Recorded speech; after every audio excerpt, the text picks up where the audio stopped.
Well, we got part 2 now. Glad you guys are tuning in because we're gonna figure out how to take this piston out of here. I think we'll cut the head off. And then first I think we gotta get this flywheel off. So we'll just cut that off. And then probably figure out how to take a bunch of these screws out here. Get this carburetor off, or we'll just cut it off and then put a coat of paint on it and see if we can get her looking good. I don't know, maybe I can just cut it off. This foot. Oh, never mind. Gary, fire up the diesel compressor and bring in those pneumatic torches. We're gonna see if we can hyperflex this flywheel off.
Well, as you can see, we got everything disassembled.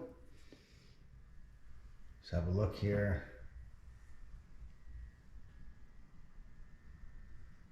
Yeah, so now we're ready to clean up everything and get ready for paint. Been looking at this motor and thinking about it. And I looked inside, you can see the piston, everything looks good, it runs. I can't find gaskets or anything. I can make gaskets like I did in my other projects. But finding rings and stuff, well, it runs, so like I said, I'm just gonna keep it, just clean it, not open it up, and go from there. So I'll get ready for the cleanup and prep for paint.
Well, we got her all finished up.